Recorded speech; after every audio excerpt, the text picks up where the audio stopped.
అందరికీ నమస్కారం. ఈరోజు వీడియోలో అధికారం అనేది నెత్తికెక్కితే ఎలా ఉంటుందా అనేది ఈరోజు వీడియోలో తెలుసుకుందామండి. నార్మల్గా అధికారం రాగానే ఎటువంటి వాళ్ళైనా చాలా వరకు పరిస్థితులు అనేవి మారుతూ ఉంటాయన్నమాట. ఇవన్నీ మనకి భాగవతాల్లో, భారతాల్లో కూడా చిన్న చిన్న కథలుగా ఉంటాయండి. ఆది శంకరాచార్యులు గారు భజగోవిందం అని రాశారని తెలుసు కదా. ఆ శ్లోకాల్లో కూడా ఉంటుందన్నమాట. అధికారము, జనబలము, యవ్వనం ఉన్నాయని ఎన్నడూ గర్వించొద్దు. ఎప్పుడూ కాలం ఒకేలా ఉండదు, అన్నిటినీ కాలం మార్చేస్తుందని. కాలం అనేది ఎప్పుడు ఎవరికి ఎలాంటి దెబ్బ కొడుతుందో తెలియదండి. అన్నీ కింద నుంచి పైకి, పైనుంచి కిందికి చేసే సత్తా ఒక కాలానికి మాత్రమే ఉందన్నమాట. మనం చూసే ఉంటాం కదా, వాళ్ళ బండ్లు వాళ్ళు అవుతాయని. ఎవరు ఎప్పుడు ఎలా మారుతారనేది ఒక కాలాన్ని మాత్రం ఎవరు జయించలేరండి. పోయిన కాలం తిరిగి రాదు. కాలాన్ని డబ్బు పెట్టి కొనలేము. అంత విలువైన సమయాన్ని మనకి ఒక్క నిమిషం వేస్ట్ చేసుకున్న ఆ సమయాన్ని మనం కొనలేము, వెనక్కి తెచ్చుకోలేము. అలాగే కాలం చెప్పే సమాధానం ప్రతి ఒక్కరికి గట్టిగానే ఉంటుందండి. కాబట్టి అధికారం వచ్చింది కదా అని కళ్ళు నెత్తి మీదకి ఎక్కినట్టు ఉండకూడదనమాట.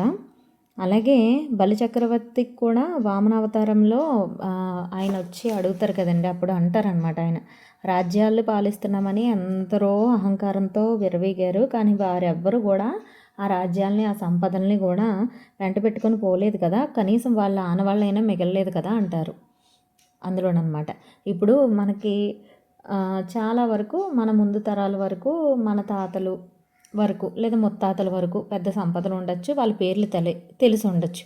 మరి అంతకు ముందు వాళ్ళు ఇంకా ముందు వాళ్ళు మనకేమన్నా తెలుస్తుందా? కనీసం వాళ్ళ పేర్లు కూడా తెలియదు. మహా అయితే ముత్తాత, ఆ తాత, అంతవరకు.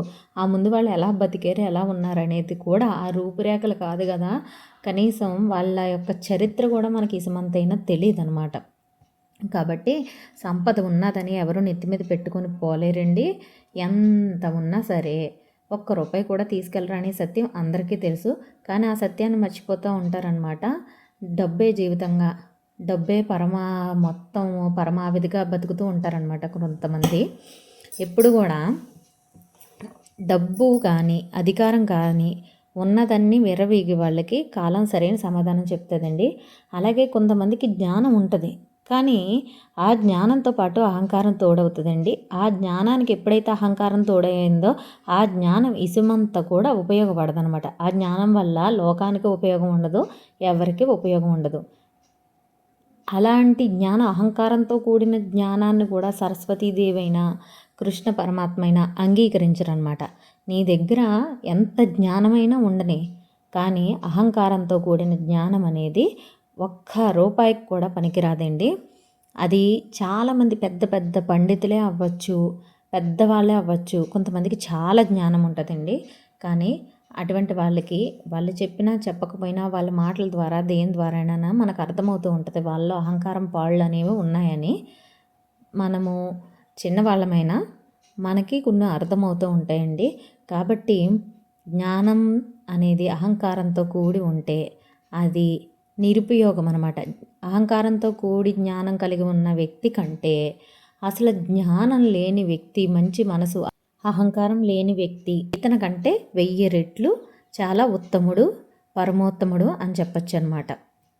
అలాగే అధికారంతో విర్రవీగే వాళ్ళకంటే అధికారం లేకుండా ఇంకొకరి కింద సేవకులుగా పనిచేసి వినయంగా ఉండేవాళ్ళు 1000 రెట్లు ఉత్తములు, పరమోత్తములు అని చెప్పచ్చు అనమాట.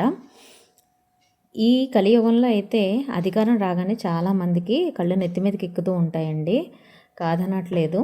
కానీ ఆ నిజాన్ని, మనకు అధికారం వచ్చింది కాబట్టి మనము ఆ గర్వం అనేది వస్తుంది అని మనకు అనిపించినా సరే దాన్ని తగ్గించుకోవడానికి ప్రయత్నం చేయాలన్నమాట. మనము మనుషులమే కదా, ఏదో ఒక సందర్భంలో మన అధికారం అనేది అధికార దర్పాన్ని చూపించుకోవడానికి ప్రయత్నిస్తూ ఉంటాము. అలా మనకి తెలుస్తూ ఉంటుంది అనమాట. తెలిసినప్పుడు దాన్ని తగ్గించుకోవడానికి మన వంతుగా మనం ప్రయత్నం చేయాలన్నమాట. అంతే తప్ప ఒకసారి కళ్ళు నెత్తి మీదకి ఎక్కుతున్నాయంటే ఇంకా వాటిని నెత్తి మీద నుంచి తల మీదకి, తల మీద నుంచి మెడనెక్కి అలా పంపించేసుకోకూడదు అనమాట. అదేంటి నేను చెప్తుంది. వీడియో నచ్చితే తప్పకుండా లైక్ చేయండి. నేను చెప్పిన మాటలో వాస్తవం ఉందా లేదా అనేది కామెంట్ చేయండి. Thank you.